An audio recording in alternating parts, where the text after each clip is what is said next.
The storm had wrung the valley dry and left the prairie holding its breath. Thomas Ward stood in his doorway with a chipped mug of coffee cooling in his hand when three tall figures emerged from the morning mist. Yesterday, he dragged those same Apache women from a creek that wanted to swallow them whole. Today, they moved with a different gravity, shoulders, squared steps in rhythm, like people who had come to deliver a verdict rather than thanks. They stopped 10 paces from his porch and arranged themselves in a straight line, eyes fixed on him. Not grateful, not pleading, measuring. Thomas felt the old ranch house shrink behind him, its sagging eaves suddenly too small for whatever had arrived at his threshold. Brush parted at the tree line. A fourth shape stepped into the light broad across the shoulders, feathered headdress, catching the first gold of the sun. Chief Kuruk didn't hurry. He carried silence like a standard, and the air seemed to thicken as he crossed the yard. Thomas' heartbeat climbed into his throat. He'd expected a quiet morning of mending fence wire. Instead, a leader had come to balance a ledger Thomas hadn't meant to open. Kuruk raised a hand. The women stilled as if a wire ran through all four of them. When the chief spoke, his voice traveled clean across the clearing, cutting through birdsong and wind. Your deeds have proven you. Now you must choose. Choose, the words struck harder than the storm. Thomas' mind flashed back to cold water, to the dead weight of a fainting body, to blankets placed over strangers, because that's what a man does. Rescue had felt simple.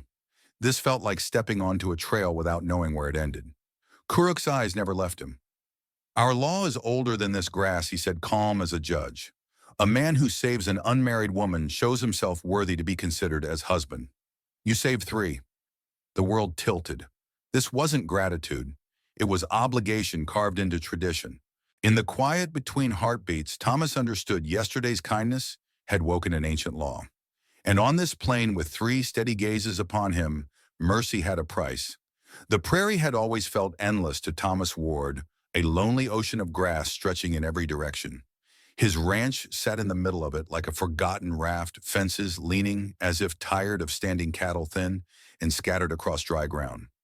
He had grown used to silence, to the creak of boards in the wind, to evenings where the only company was the ache in his bones. Then the storm came. It rose without warning, blackening the sky, twisting the trees until they bent like reeds. Thunder split the valley and rain poured so fiercely it seemed intent on washing the land clean of him and everything he owned. Thomas had just reached the shelter of his barn when he heard it, voices. Not the cry of cattle, but human voices, high and ragged, fighting against the roar of water. Lantern in hand, he forced himself into the gale mud, sucking at his boots as he followed the sound toward the swollen creek. The water was unrecognizable, a boiling torrent carrying logs and branches in its current. And clinging to a fallen tree half submerged were three women. Their hair streamed black against the water faces, cut by branches, eyes wide with fear. Thomas didn't think. He plunged in the current, seizing his legs, dragging him sideways. Every step felt like war, but he reached the first woman, her body limp, breath shallow. He hauled her to shore, chest burning, then went back for the others. One by one, he wrestled them from the creek's grip, dragging them across mud and stone, until all three lay gasping on his bank. At his cabin, he had little to offer: whiskey for cleaning cuts, strips of clean cloth, his only spare blankets. He tended them clumsily, binding wounds and coaxing warmth back into their bodies. Outside, the storm screamed against his walls, but inside he kept vigil, sitting by the fire, as the women lay bundled strangers, depending on the last strength he had to give. By morning, the storm had passed. The cabin smelled of damp wood and smoke.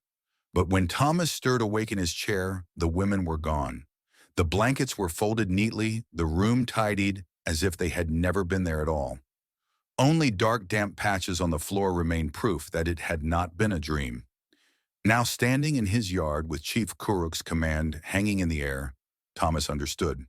That desperate act of pulling three women from a raging flood had not ended with survival. It had set in motion something older than himself, a law that demanded he answer with more than gratitude. Saving them was only the beginning. The three women stood in rigid silence, their dark eyes fixed on Thomas, while the figure behind them finally stepped into the light. He was taller than any man Thomas had ever seen, his frame broad, his headdress of feathers stirring faintly in the breeze. The lines carved into his face told the story of decades of leadership, but his gaze was sharper than any blade. "I am Kuruk," the man said, his English deliberate and commanding. "These are my daughters." The word struck Thomas like a hammer blow. Daughters. Yesterday he had thought he was dragging nameless strangers from a creek.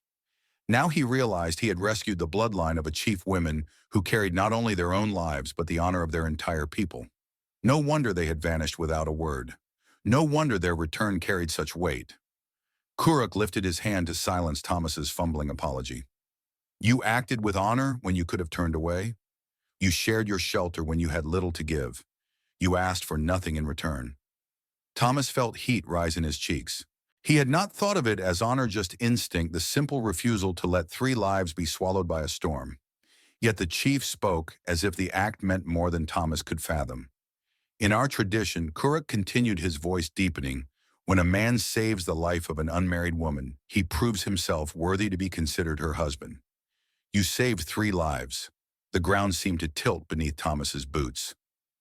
Marriage him, he looked at his sagging cabin, his patched clothes, the cattle barely surviving in his pastures. He opened his mouth to protest, but Kuruk cut him off with words that struck deeper than any objection.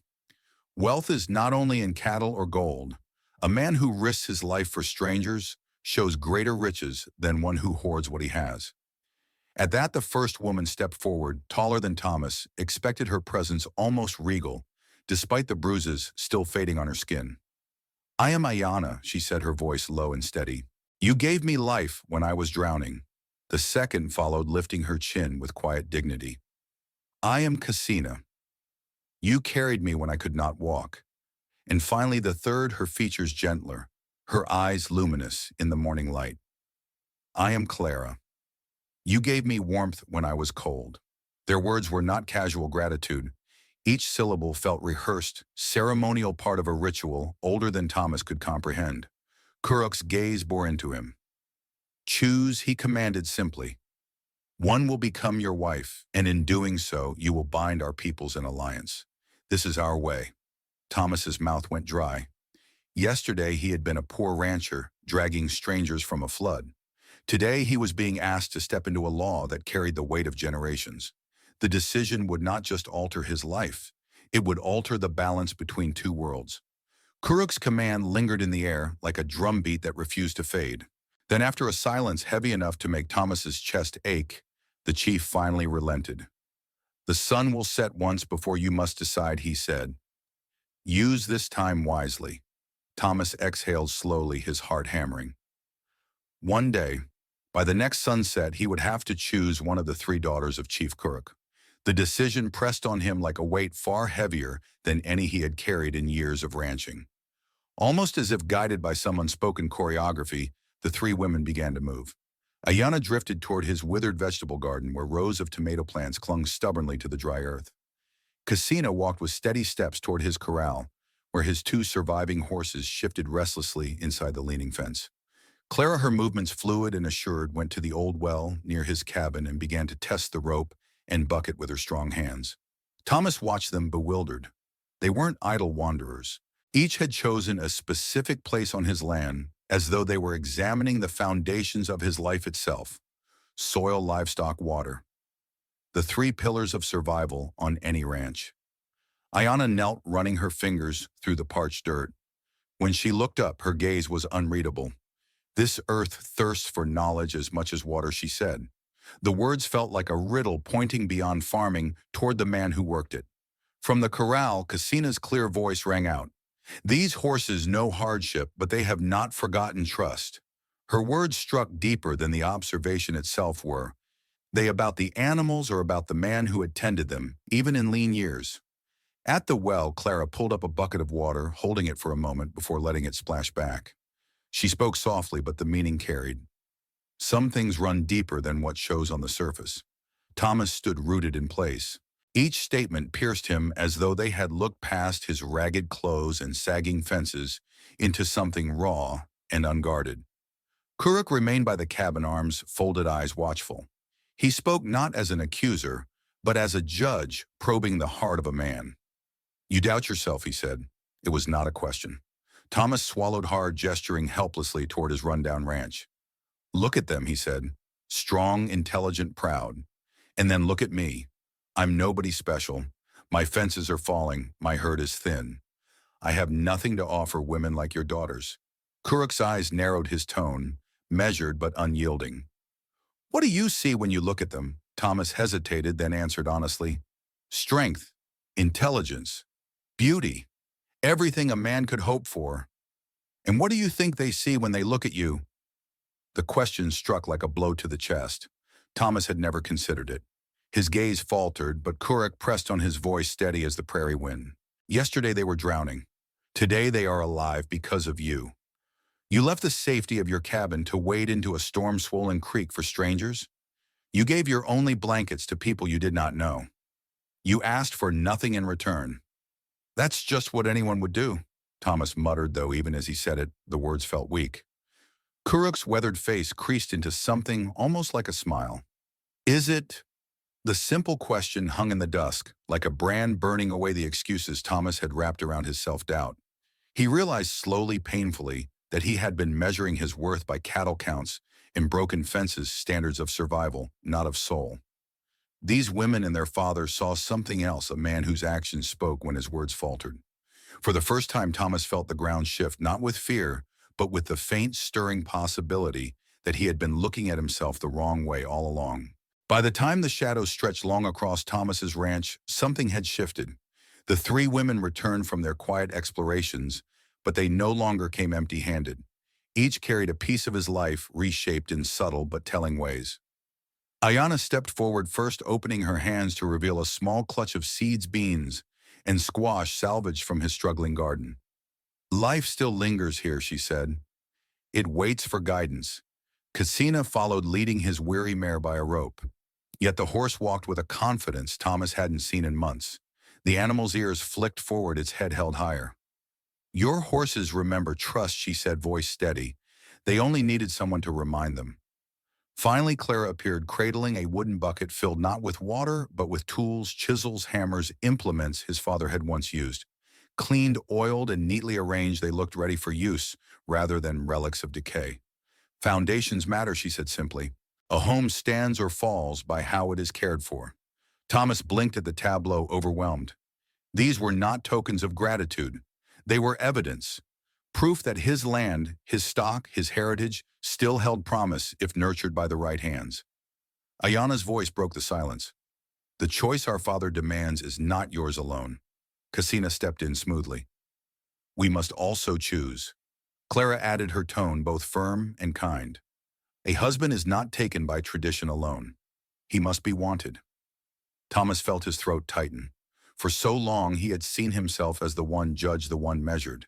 But here they stood, shifting the balance, reminding him that this was not a prize to be claimed. It was a bond that required both sides to decide. Then one by one the women laid their promises bare. Ayana met his eyes with a steady gaze. If you choose me, I will teach you the secrets my grandmother passed to me, how to coax strength from stubborn soil. Together we will make this land flourish. Casina stood tall at his side. If you choose me, I will bring my knowledge of horses. With breeding and training, we can build herds that will outlast droughts and storms. Clara moved last, her presence calm but resolute. If you choose me, I will help you build something lasting. Not only walls and roofs, but a foundation strong enough for generations. Thomas's chest ached at their words. These weren't romantic gestures. They were practical vows rooted in survival, partnership, and the building of a future. Yet Ayana's voice sharpened as she added the condition. But know this, we will not marry a man who sees himself as less than he is. Casina's tone followed, firm as iron. We will not bind ourselves to someone who apologizes for his own worth. And Clara, the quiet strength of the trio, delivered the final truth. And we will not choose a man who believes wealth is counted only in gold and cattle. The words hung in the air like judgment and mercy intertwined. For the first time, Thomas understood this was not about what he lacked, but about whether he had the courage to see himself as more than his failures. That night, Thomas could not sleep. He sat on his porch staring at the faint glow of the campfire, where Chief Kuruk and his three towering daughters spoke softly in their native tongue. The words, though incomprehensible to him, carried like a low music across the prairie. He thought of Ayana's hands in the soil, coaxing hidden strength from failing crops. He remembered Casina's bond with his weary mare, how she saw resilience where he had only seen decline. And he replayed Clara's steady voice as she held his father's tools, reminding him that a home is measured not by grandeur, but by care. Each woman offered something his life had lacked. Ayana promised renewal, Casina vitality, Clara permanence. Yet their conditions echoed louder than their promises. They would not tie themselves to a man who believed himself worthless. And that was the measure Thomas feared he could not meet. As dawn touched the horizon, Thomas rose with a decision not to choose yet, but to reveal. He walked toward the camp and beckoned them to follow. Kuruk watched curiously, his gaze sharp but silent, as Thomas led the group up a small rise behind his cabin. There, arranged in quiet rows, stood a cluster of wooden grave markers, weathered simple but carefully maintained. These, Thomas began, his voice husky, are not my kin. They were travelers, families caught by sickness, strangers who froze in the winters, people who had nowhere else to go. He let his hand rest on one of the crosses, tracing the grooves he had carved himself. I buried them when no one else would.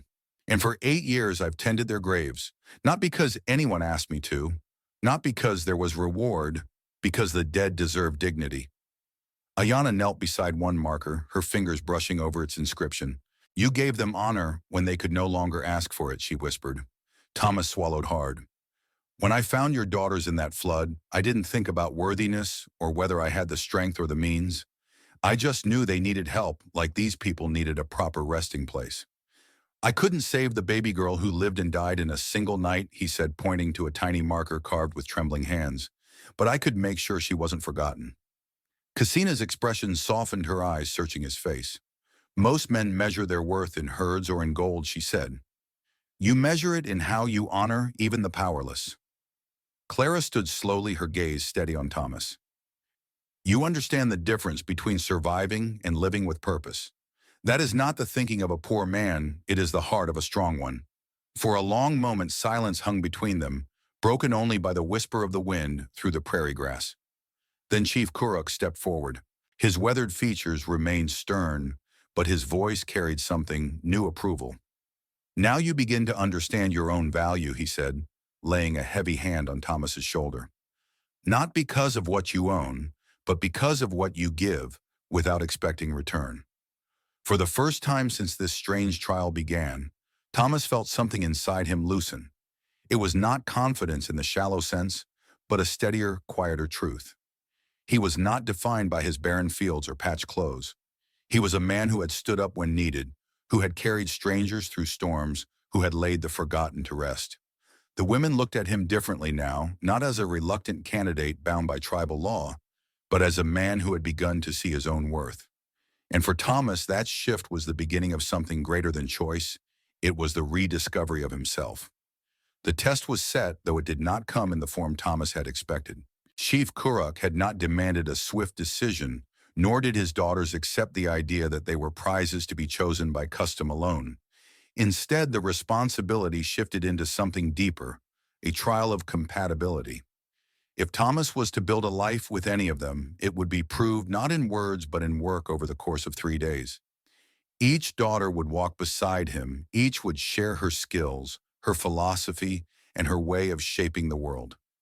By the end, the decision would not rest on tradition, it would rest on truth. Day 1, Ayana, in the language of the soil. From the moment the sun broke the horizon, Ayana beckoned Thomas to the small patch of earth he called a garden.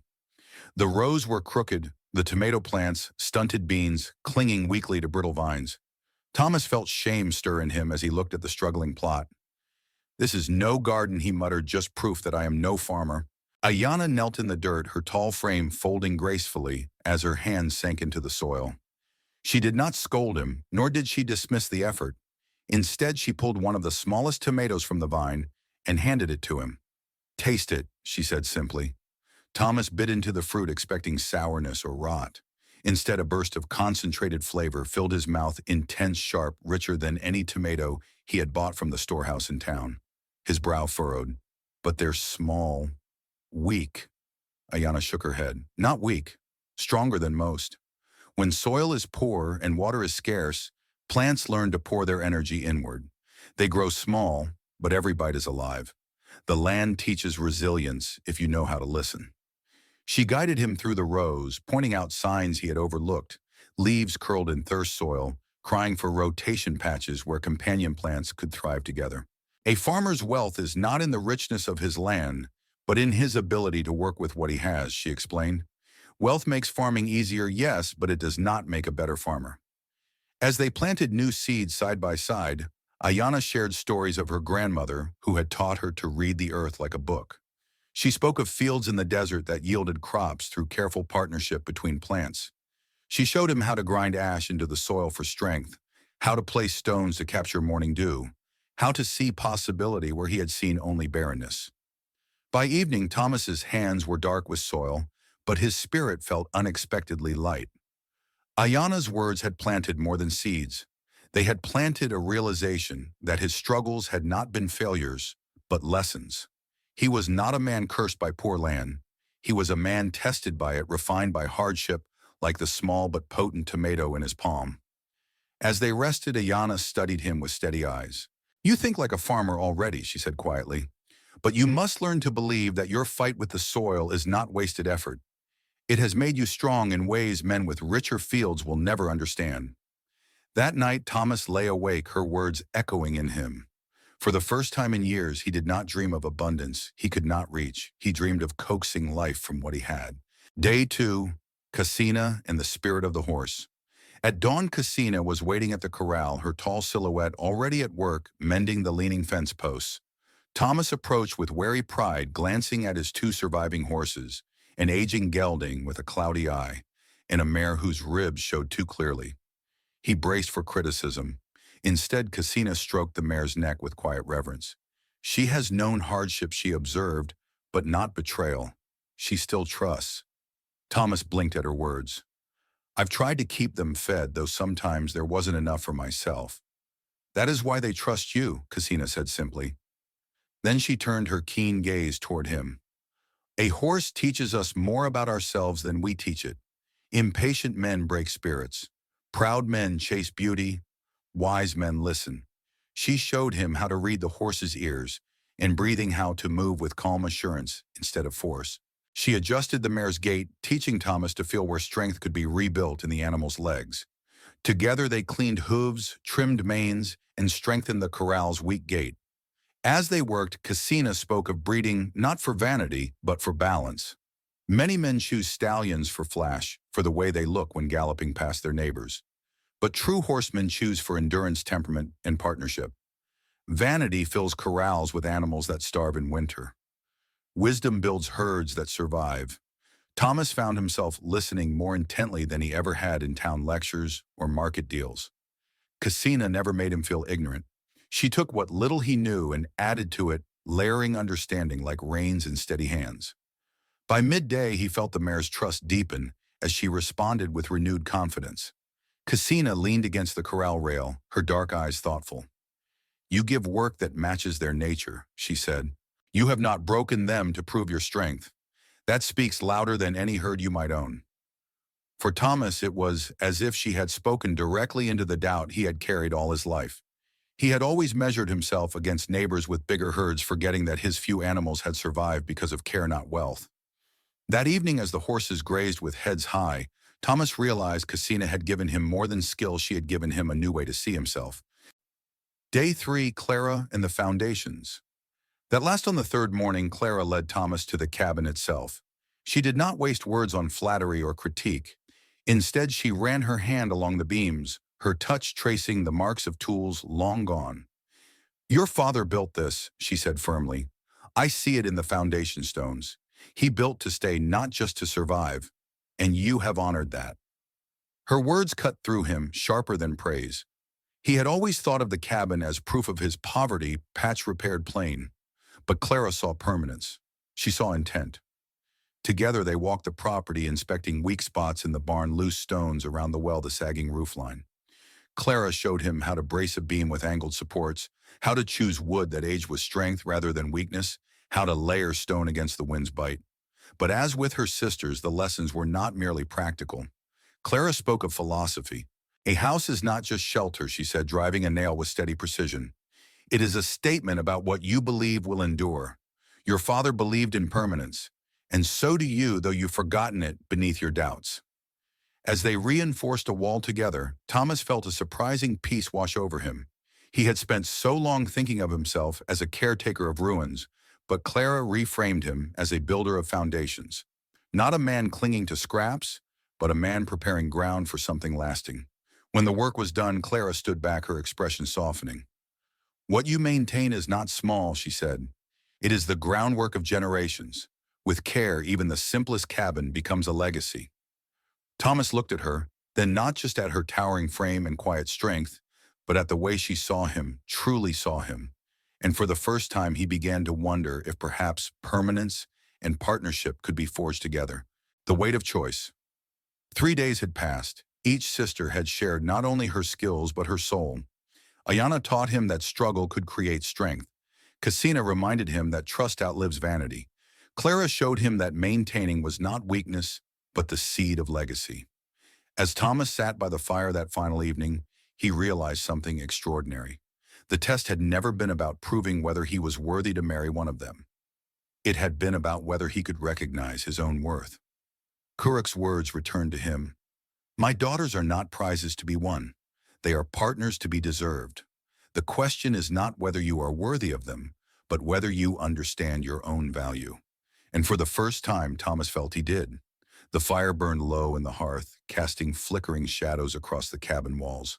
Thomas stood in the center of the room, his hands rough with the soil rope and wood that had marked the last 3 days. The weight of silence pressed on him, the expectant eyes of Chief Kuruk and his daughters fixed squarely on his next words.